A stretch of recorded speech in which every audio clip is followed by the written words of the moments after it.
તો ગ્રાન્ટેડનું PML1 અને સરકારીનું PML1 બંને 2 દિવસથી આવી ગયું છે અને બધા જ ઉમેદવારોએ પોતપોતાના નામ આવેલા છે કે નહીં તે જોઈ લીધું છે.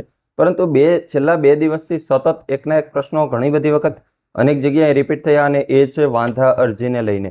તો વાંધા અરજીને લઈને જે કંઈ પણ પ્રશ્નો છે એ તમામ પ્રશ્નોના ઉત્તરો હું તમને આ વિડીયોની અંદર આપવા પ્રયત્ન કરીશ.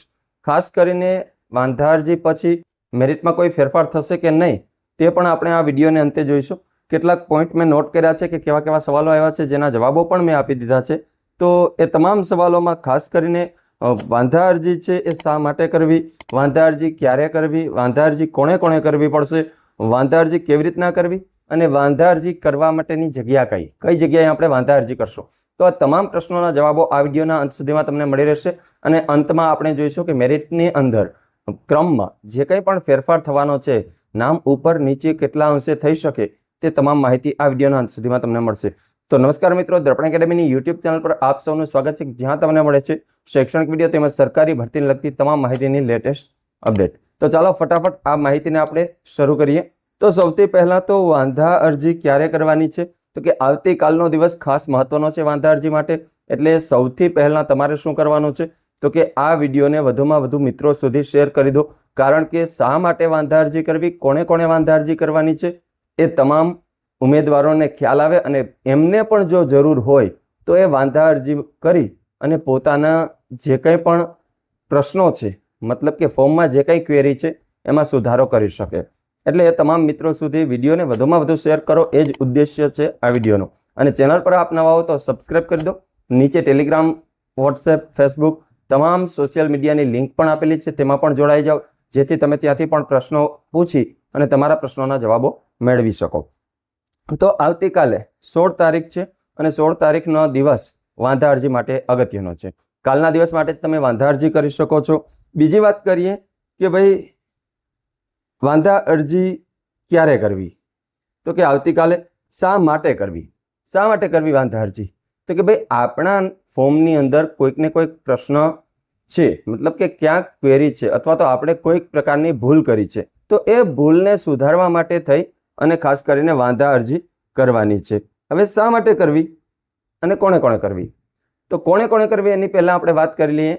તો જે પણ લોકોને સૌથી પહેલાં તો કેટેગરીની અંદર કોઈ પ્રશ્ન છે, કેટેગરીમાં જનરલની જગ્યાએ EWS આવી છે અથવા તો EWSની જગ્યાએ જનરલ આવી છે, SC/ST આવી છે અથવા તો SC/STની જગ્યાએ જે કંઈ પણ આવી છે એ. બીજી ખાસ મહત્વની બાબત છે, કોઈ પણ પ્રકારના માર્ક્સમાં અથવા તો મેરિટમાં તમારી ભૂલ છે. દાખલા તરીકે ટાટમાં તમારા 143 માર્ક છે અને તમને 147 માર્ક આવ્યા છે ફોર્મની અંદર, અથવા તો આજે PML1 મૂક્યું છે એમાં, અથવા તો 143ને બદલે 133 આવેલા છે. તો આવો કોઈ પણ પ્રશ્ન હોય તો પણ તમારે વાંધા અરજી કરી અને એ સુધારી લેવો જોઈએ. બીજી જન્મ તારીખ.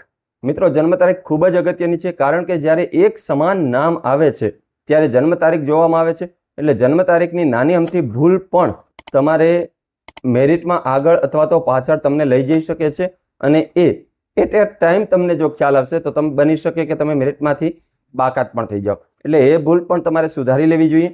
નામમાં ભૂલ, નામની ભૂલ હોય તો પણ તમારે સુધારવા માટે પ્રયત્ન કરવો જોઈએ. શા માટે, તો કે આ વખતે નામ પણ એટલું જ મહત્વનું છે. જ્યારે સમાન મેરિટ ધરાવતા ઉમેદવારો હશે, ખાસ કરીને મેથ સાયન્સ જેવા વિષયોમાં વધારે જગ્યાઓમાં એક સરખા નામ ઘણા બધા ઉમેદવારોનો હશે અને એવી જગ્યામાં જ્યારે તમે જાઓ છો સમાન નામમાં, તો એક માત્ર દાખલા તરીકે કોઈ કલ્પેશ નામ છે તો KA ની જગ્યાએ ડાયરેક્ટ KL આવી જાય તો KA વાળો છે એ ઉપર જતો રહે અને KL વાળો છે એ લાસ્ટમાં જઈ શકે છે.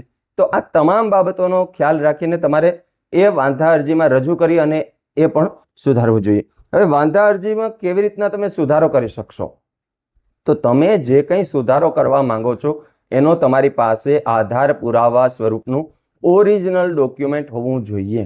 દાખલા તરીકે તમારી માર્કની અંદર ભૂલ છે તો તમારા જે માર્કશીટના માર્ક છે એ ઓરિજિનલ માર્કશીટ સાથે તમારે ત્યાં જવું પડશે અને સાથે જ એની ઝેરોક્સ પણ લઈ જવાની રહેશે, કે જેથી કરીને વાંધા અરજીમાં તમારા એ ઓરિજિનલ માર્કશીટના આધારે માર્ક જે છે એ સુધારી શકાય.